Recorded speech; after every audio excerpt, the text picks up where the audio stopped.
এখানকার সমুদ্র সৈকতের বৈশিষ্ট্য হলো পুরো সমুদ্র সৈকতটি বালুকাম, কাদার অস্তিত্ব পাওয়া যায় না।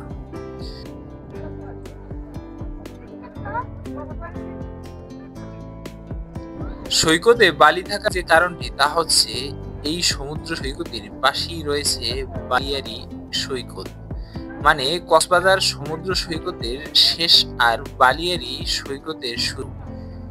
আর একটা মজার বিষয় হলো বিচের পানিতে ঢেউয়ের সাথে সাথে কিন্তু শামুক ঝিনুক এগুলো দেখা যায়, যদিও শামুক ঝিনুকের পরিমাণ একটু কম। এর কারণ হচ্ছে কক্সবাজারের এই জায়গাটিতে মানুষ বেশি গোসল করে, আর সাধারণ মানুষের চলাচল যেখানে একটু বেশি সেখানে কিন্তু শামুক ঝিনুক কমই দেখা যায়। কক্সবাজারকে মায়াবী ও রূপময়ী সমুদ্র সৈকত বলে, কেননা প্রতিদিন প্রতিক্ষণ এর রূপ পরিবর্তিত হয়। শুধু যে শীতে একটা রূপ, বর্ষায় একটা রূপ এরকম না, প্রতিদিন সকাল বিকাল রূপ বদলায় এই সৈকতের। এখান থেকে কোলাতলি আর হিমছড়ি খুব কাছে, আর যাতায়াত ব্যবস্থাও খুব ভালো। এখানে যে ফোম আর ভাষাগুলো দেখা যাচ্ছে এগুলো 50 টাকা করে ভাড়া নেওয়া যায় 1 ঘন্টার জন্য। এগুলো দিয়ে সাঁতার কাটা যায়, এতে দুর্ঘটনার সম্ভাবনা কম থাকে। আর এখানে যে ঘোড়াগুলো দেখা যাচ্ছে এগুলোতে উঠে এক পাক ঘুরে আসার পর 100 টাকা দিতে হয়। আর যে গাড়িগুলো দেখা যাচ্ছে এগুলোতে উঠে এক পাক ঘুরে আসার পর 300 টাকা দিতে হয়। কক্সবাজারে আমাদের ট্যুরের যে ভিডিও রয়েছে সেটা এখনো আপলোড দেইনি। ট্যুরের প্রথম দিন আমরা সৈকতে গোসল করে মোটামুটি সবাই অসুস্থ হয়ে গেছিলাম, সবাই দীর্ঘ সময় ধরে গোসল করতেছিলাম, অনেকে আবার ঢেউয়ের সাথে ভেসে আসা পানিও খেয়ে ফেলছিল। সৈকতের পানির কন্ডিশন খুব খারাপ, খুব নোনা পানি, আর পানিতে বালু আর বালু। সব থেকে বড় কারণ হলো সূর্যের প্রখর তাপ, এজন্য শরীরের কন্ডিশন অনেকের খারাপ হয়েছিল।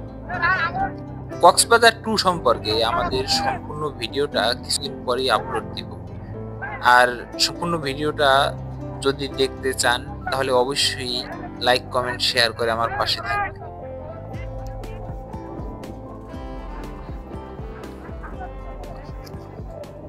আমরা ইসলামী বিশ্ববিদ্যালয় থেকে 55 জন শিক্ষার্থী আর শিক্ষক মিলে 7 দিনের উদ্দেশ্যে কুমিল্লা, বান্দরবান, চট্টগ্রাম এই জায়গাগুলো ভ্রমণ করেছি। আমাদের ফিল্ড ট্রিপ ছিল কুমিল্লাতে, তারপর আমরা চলে গিয়েছি বান্দরবান এবং সর্বশেষ কক্সবাজার।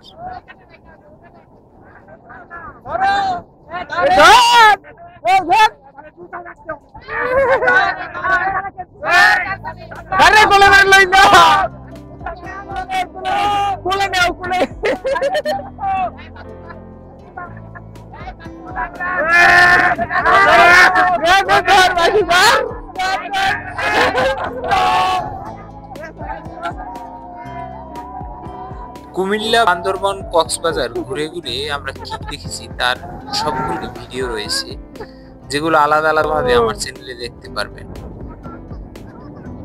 এই 7 দিন আমরা কোথায় ছিলাম, কোন কোন জায়গায় ঘুরে ঘুরে কি কি দেখছি তার সম্পূর্ণ বিস্তারিত প্রতিটি ভিডিওর মধ্যে রয়েছে।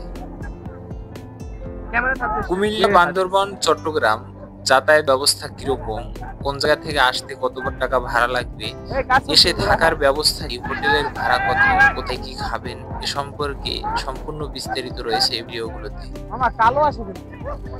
কক্সবাজারের এই জায়গাটি এক একজনের কাছে এক এক রকম ভাবে ভালো লাগে, কেননা সকালে একটা পরিবেশ, বিকেলে একটা পরিবেশ, সন্ধ্যার পর একটা পরিবেশ। অনেকে সন্ধ্যার পরের পরিবেশটা একটু ভালোবাসে, কেননা সন্ধ্যার পরে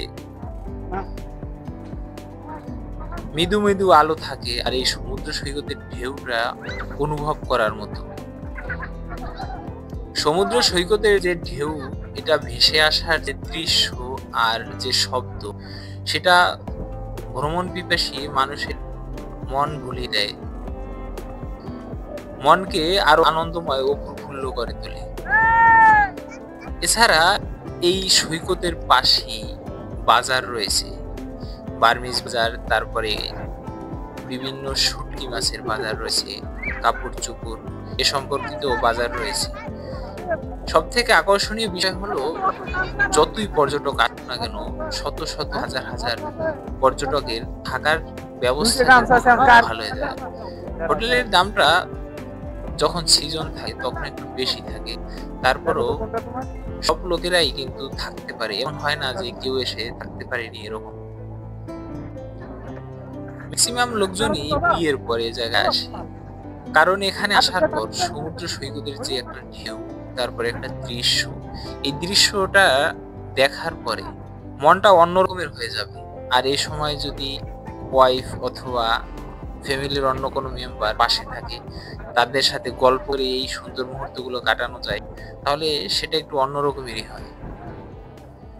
কিছু কিছু রিসোর্ট রয়েছে একেবারে সমুদ্রের পাশে, কিছু কিছু হোটেল রয়েছে সমুদ্রের একেবারে পাশে, যেগুলো থেকে আপনি সমুদ্রের ঢেউ একেবারে নিজে চোখে দেখতে পারবেন।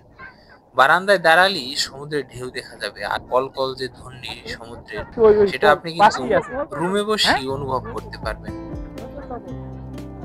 আরো আকর্ষণীয় বিষয় হলো জায়গায় বাতাস এত সুন্দর লাগে, আর বাতাসের শো শো যে শব্দ, খুব সুন্দর একটা পরিবেশ। আপনি এসে পরিবেশটা অনুভব করতে পারলে নিজে বুঝতে পারবেন যে কিরকম একটা পরিবেশে জায়গা। তারপরে এই জায়গায় স্পিড বোট আছে, আপনি চাইলে স্পিড বোটে এই সৈকতে ঘুরতে পারবেন। স্পিড বোটে করে ঘুরে আসার জন্য প্রতি পাকের জন্য আপনাকে 400 থেকে 500 টাকা দিতে হবে। চাইলে আপনি নিজেও স্পিড বোট চালাতে পারবেন। আর এই সৈকত থেকে একটু হেঁটে সামনের দিকে এগোলে বিভিন্ন বোট রয়েছে, আর এই বোটগুলো কিন্তু এই সমুদ্র সৈকতে চলাচল করে, যেগুলো মাছ ধরার কাজে ব্যবহার করা হয়। এই বোটগুলো একটু বেশি দেখা যায় মেরিন ড্রাইভে। কক্সবাজার থেকে মেরিন ড্রাইভের দূরত্ব বেশি না, আর যাতায়াতেও তেমন ঝামেলা নেই, খুব কাছাকাছি। যারা মূলত কক্সবাজার আসে তারা কক্সবাজারের এই সৌন্দর্য উপভোগ করার পরে পরবর্তীতে মেরিন ড্রাইভে।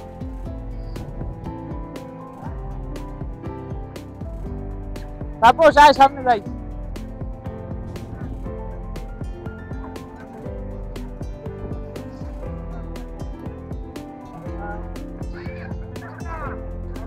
গোসল করলি না কেমন? পানি ভালো না বুঝলি, পানিও ভালো না।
এইটুকুই না, আরো আছে। ওই যে নৌকোগুলো দেখে আসি, চল চল। মানে ভিডিও বানাইতে কি লাগে? আটার ভিডিও মারবেই যাবে। এই বাবা এখানে একটা অল কিছু মার।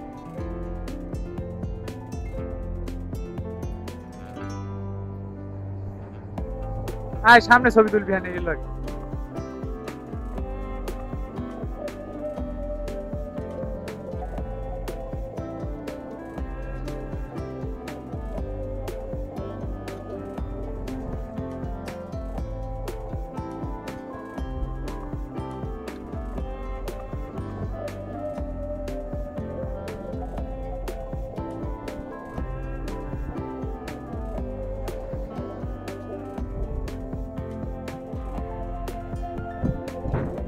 কোনাগুলা লই তুলবি দেখ।